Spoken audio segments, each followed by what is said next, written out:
Assalamualaikum warahmatullahi wabarakatuh. Selamat datang di channel YouTube IAIN Utuban.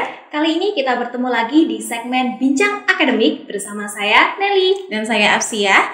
Bincang kali ini kita akan bersama Bapak Dr. Andes Imam Supriyadi MTHI selaku Wakil Rektor Bidang Akademik Institut Agama Islam Nahdlatul Ulama Tuban. Nah, Bapak, kami ingin tanya lebih rinci lagi nih mengenai pengelolaan pendidikan, kemudian pengabdian masyarakat dan juga penelitian yang dilakukan oleh Wakil Rektor. Ya, jadi untuk yang kaitan dengan pendidikan, jadi ada mengkoordinir grup diskusi dosen. Jadi karena kadang ada mata kuliah yang serumpun atau mata kuliah satu diampu oleh beberapa dosen. Maka perlu ada kelompok-kelompok dosen agar nanti membincang satu kaitan dengan RPS, jadi materi dan silabusnya. Sehingga nanti kelas satu dengan lainnya juga sama. Jadi targetnya juga sama, capaian pembelajarannya nanti juga sama, baik yang mata kuliah maupun capaian pembelajaran lulusannya. Kedua, memacu unit pengembangan bahasa dan pusat tadi Al-Quran agar membuat program kegiatan bulannya. Jadi kalau bahasa, biasanya kalau di kampus-kampus itu ada kelas intensifnya. Jadi 1 semester ya, jadi intensif bahasa sampai 2 semester ya. Jadi per semesternya ada tatap muka per minggunya kadang sampai 2. Jadi kalau di kampus lain. Dan ini ke depan nanti selain ada mata kuliah bahasa baik Arab maupun Inggris, ada kelas khusus yang minatnya. Jadi pengembangan bahasa mereka yang minat untuk pengembangan bahasa itu, baik Arab maupun Inggris. Kedua, yang pusat tadi Al-Quran ini fokus kepada, karena kita di kampus NU tentunya bagaimana alumni nanti ada penguasaan terhadap Al-Quran ya. Menjadi bacaan-bacanya benar, kemudian ya ayat-ayat tertentu harus dihafal. Maka ada program nanti selain tidak hanya untuk ujian ya, jadi ujian sertifikasi penguasaan Al-Quran, tapi juga ada proses pembelajarannya bagi mereka yang backgroundnya kadang-kadang SMA umum, bukan dari pondok, tapi kadang-kadang dia tidak mengikuti TPQ atau apa, maka perlu ada kelas untuk mereka ini.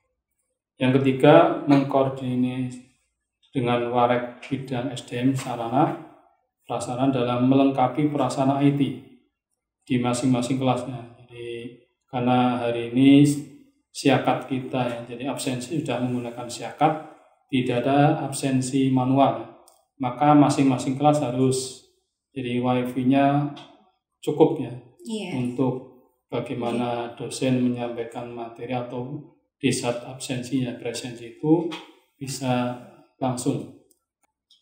Nah, untuk upaya-upaya peningkatan akademik di IAIN Tuban sendiri seperti apa, Bapak? Jadi dalam rangka meningkatkan dan pembinaan kualitas akademiknya, jadi salah satunya memang perlu adanya workshop revisi kurikulum ya.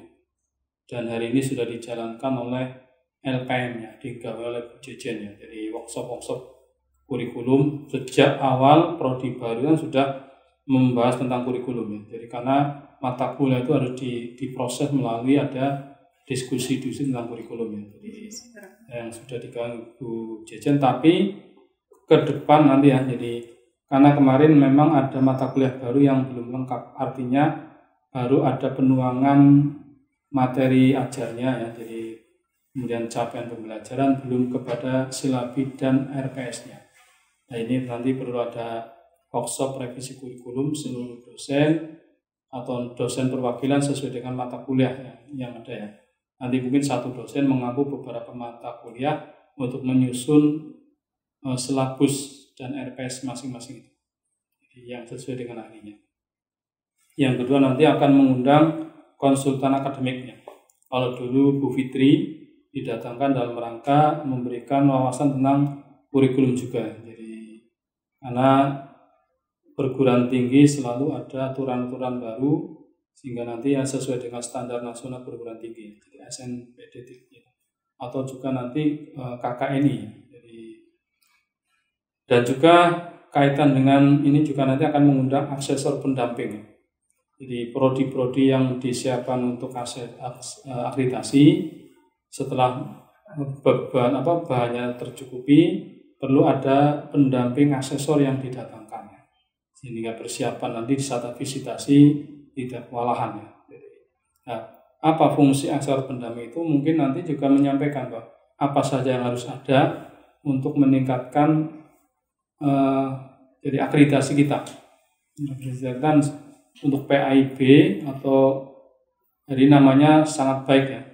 Jadi kalau C kan baik, nah, yang lainnya sementara kan masih C. Jadi, bagaimana meningkatkan akreditasi itu tentunya perlu mengundang orang-orang yang ahli di bidang akademik ya, jadi kader asesor. Itu yang kaitan peningkatan ya, jadi peningkatan kualitas akademik. Selain juga untuk mahasiswa mungkin ya, ini kan kaitan dengan di kita. Jadi bagaimana nanti mahasiswa juga mengimbangi ya. Jadi ada tugas-tugas mata kuliah itu tidak hanya mendengarkan saja, karena SK itu kan juga ada beberapa tugas ya. Jadi ada mungkin sesuai dengan mata kuliahnya, apakah makalah, hari ini mungkin dengan PPT, jadi tidak hanya makalah tapi apa PPT ya, jadi poin-poinnya itu.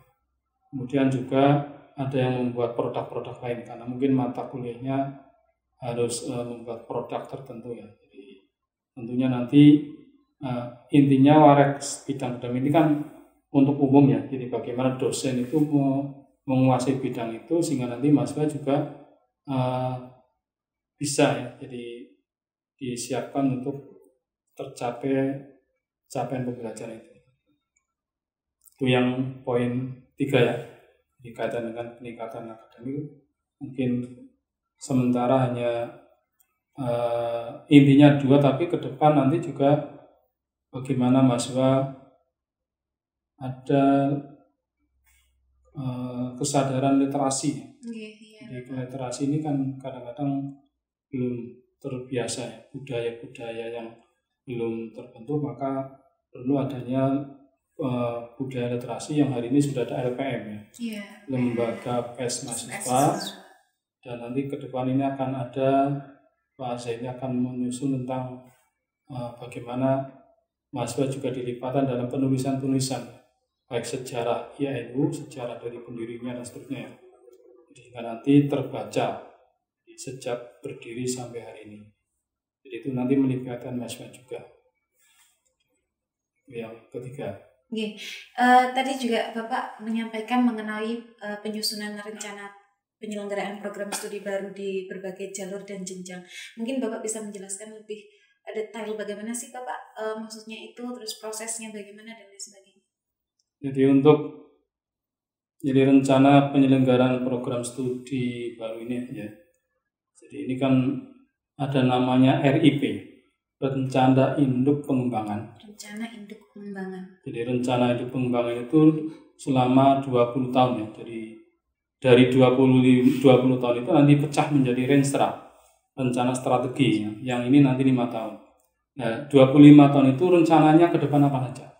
Nah, secara bertahap, mungkin ada tahap 1, tahap 2, tahap 3, dan tahap 4 ya. Jadi ada tahap menata agar nanti secara manajemennya tertata.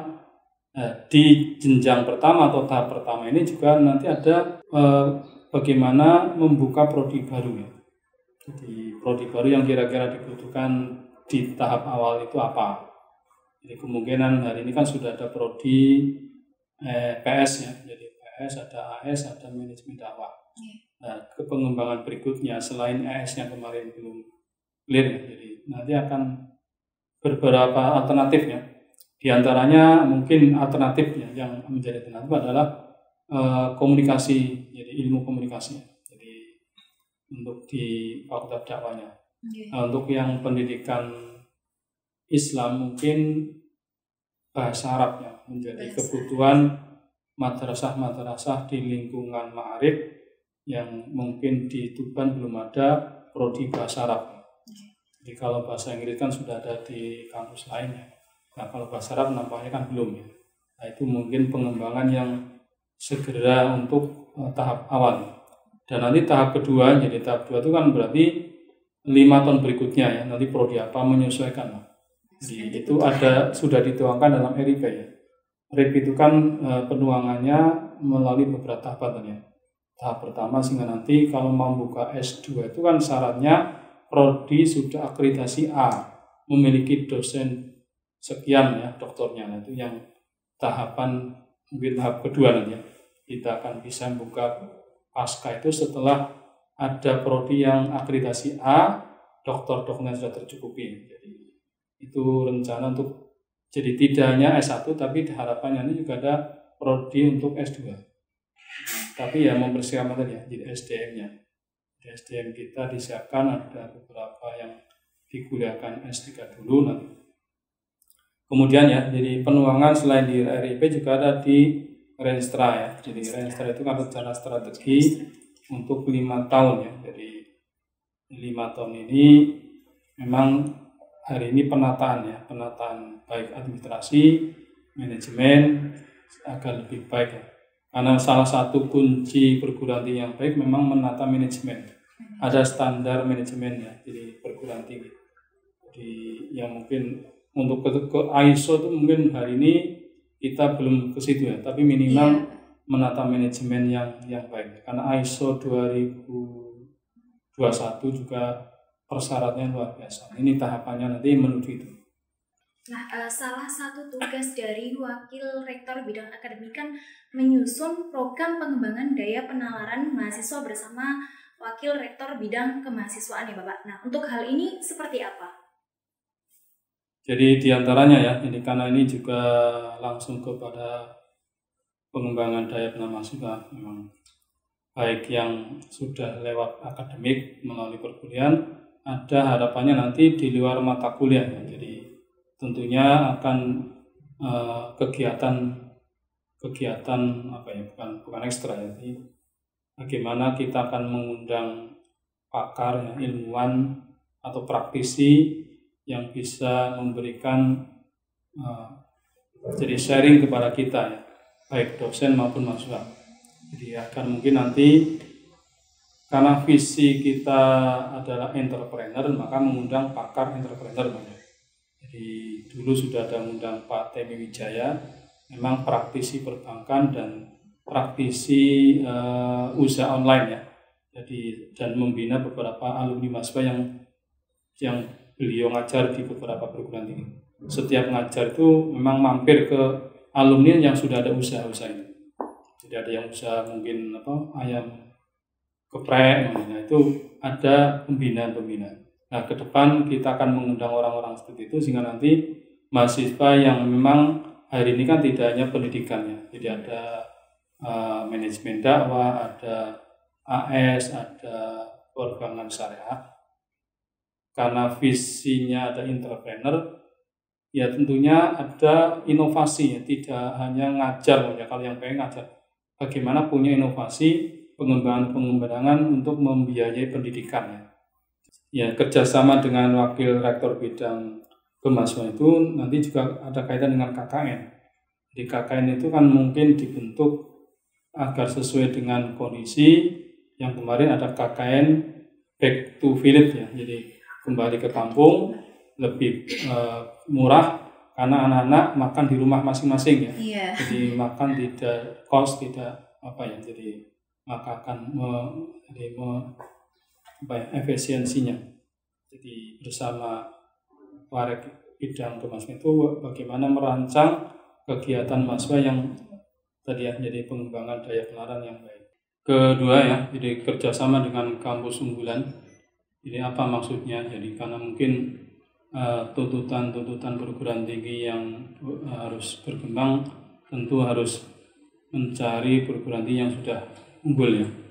Nah, pertama mungkin melalui studi banding ke tempat perguruan itu nanti juga ada MOU ya, kerjasama agar mungkin apa yang didapat dari kampus unggulan itu. Jadi dulu mungkin pernah ke Wisma, jadi tawaran-tawaran apa yang disampaikan Wisma memang perlu ya. Tapi SDM kita mungkin perlu disiapkan siapa yang akan menangani kerjasama itu. Kemarin sudah ada kerjasama dengan UIN Surabaya. Jadi Fakultas Dakwah IAINU kerjasama dengan Fakultas Dakwah UIN Surabaya dalam bidang penelitian Islam Wasatiyah ya. Jadi Islam yang toleran, Islam yang bagaimana Islam Nusantara di wilayah Tuban ini. Jadi di mana ada penelitian ke beberapa tempat makam-makam para wali. Jadi ini salah satu kerjasama yang menangani bidang penelitian bersama kampus lain dan menerjunkan beberapa dosen di sini ya. Jadi di saat dosen sana datang ke tempat-tempat, diantar dosen sini untuk ya minimal yang tahu lokasi kan orang Tuban ya. Jadi kemudian yang ketiga, jadi kaitan dengan pengembangan daya bina mahasiswa, perlu nanti mahasiswa jadi dikirim ke event-event di luar kampus ya. Di baik karena ada undangan atau mungkin di saat ada event-event tertentu. Jadi atau hari ini kan seringkali kan webinar. Di webinar seringkali melibatkan mahasiswa. Jadi momennya saya dapat undangan webinar dari mana, saya share ke dekannya agar dekan juga menyampaikan kepada mahasiswa agar mahasiswa mengikuti webinar itu. Jadi seminar-seminar yang hari ini tidak luring ya, malah mungkin lebih murah. Jadi webinar itu kan memang biayanya lebih murah dibandingkan seminar-seminar yang harus datang, ada konsumsi, ada transportasi macamnya. Jadi termasuk hari ini kan rapat-rapat nasional pun seringkali menggunakan webinar. Jadi, nah kalau ada seminar webinar itulah mungkin jadi mahasiswa diharapkan ikut biar memahami ya, jadi agar nanti pengembangan daya naras semakin baik ya, kondisi itu. Jadi ini yang kaitan dengan pengembangan daya bina mahasiswa. Jadi nanti juga ya, jadi mahasiswa yang ada di UKM baik di Maprodi, BEM, UKM, apalagi ya, LPM, Pakar Nusa dan lain sebagainya ya. Jadi yang mereka juga perlu didampingi oleh wakil rektor kemahasiswaan itu, jadi menyesuaikan dengan UKM-nya ya. Jadi tentunya tidak hanya aspek fisik ya, tapi juga nanti ada aspek penalarannya, jadi kegiatan yang pengembangan penalaran. Ya ada kajian lah, walaupun mungkin mapala ya, jadi pendapi, tapi ada kajian-kajian bagaimana tentang mencapai ke tempat itu kan ada ilmunya ya. Jadi mencapai ke sasaran lokal itu kan agar aman bagaimana. Jadi tidak sembarangan ya. Jadi orang ingin mencapai puncak itu kan yang cepat mana, yang aman yang mana. Jadi sehingga nanti ada titik-titik, ada kode, sehingga kadang-kadang mereka bawa panji, bawa bendera itu agar di saat pulang tidak kesasar ya. Oh tadi lewat sini, oh ini bendera saya. Nah, itu ada ilmunya ya. Di penalaran itu tidak hanya untuk yang di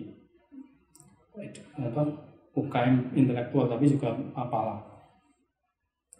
Kemudian ada UKM yang jadi LDM ya, atau LDK, lembaga dakwah mahasiswa atau kampusnya.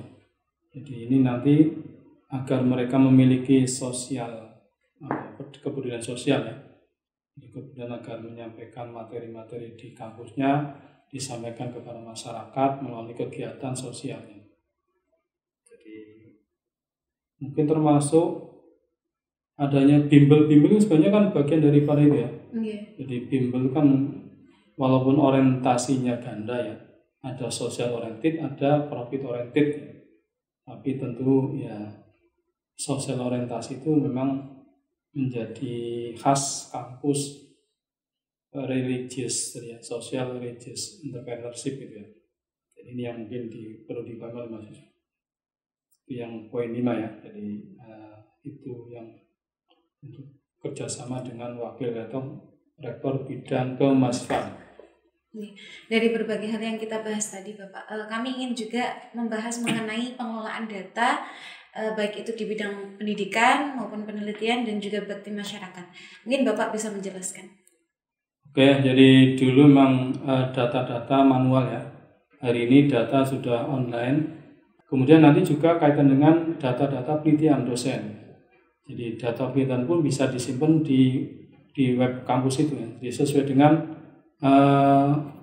tempat, karena masing-masing dosen kan sudah punya punya webnya, jadi punya password, nanti ada penyimpanannya masing-masing sudah ada. Jadi kemudian juga kaitan dengan data pengabdian masyarakat ya. Jadi dosen-dosen yang sudah menyelenggarakan pengabdian masyarakat PKM, jadi ada yang di Grenjeng, yang ini melibatkan juga tim dari LP2-nya, di Pak Miza yang background-nya adalah manajemen pengembangan masyarakatnya. Kemudian ada dosen yang DPL KKN di tempat itu, kemudian dilanjut dengan PKM. Jadi ada PKM kaitan dengan di kebun bibit, di mana lokasi itu kalau musim kemarau sulit air, maka perlu adanya tanaman besar untuk menyimpan air sehingga di musim-musim kemarau nanti masyarakat bisa mendapat air dari sumber-sumber itu karena ada simpanan air. Ada juga PKM Pak Fauzi ya, jadi ada pembinaan penghuni lapas. Jadi apa lapas itu? Lembaga pemasyarakatan ya. Jadi yang di penjara itu ada lapas 2 Tuban. Ini ada pembinaan mereka untuk baca Al-Quran ya, yang ditangani oleh dosen kita Pak M. Fauzi. Jadi itu untuk pengabdian masyarakat. Nanti juga ada dari Budian ada pendampingan kepada mbak-mbak Fatayat ya. Kalau Fatayat mbak-mbak walaupun sudah tua ya. Jadi kalau muslimat ibu tapi Fatayat ya, mbak-mbak Fatayat yang punya produk-produk tertentu, didampingi bagaimana branding produk sampai kepada pengemasan sampai kepada marketingnya. Jadi didampingi sehingga produsen itu tidak kesulitan untuk memasarkannya ya. Sebenarnya sudah ada yang dijalani oleh Sri Kandi kerjasama dengan kampus kita ya. Ada pendampingan ibu-ibu nelayan. Bagaimana pengolahan ikan itu sampai kepada izin edar ya. Jadi izin edar otomatis kan ada di bidang perizinan kesehatan dan makanan itu ya. Jadi sampai kepada packingnya. Baik, itu tadi perbincangan kita kali ini. Semoga bisa memberi informasi dan juga pengetahuan untuk teman-teman semuanya. Saya Apsia. Dan saya Nelly. Sampai ketemu lagi di segmen Bincang Akademik selanjutnya. Jangan lupa untuk subscribe, like, komen, dan juga share video-video yang ada di channel YouTube IAIN Utuban. Wassalamualaikum warahmatullahi wabarakatuh.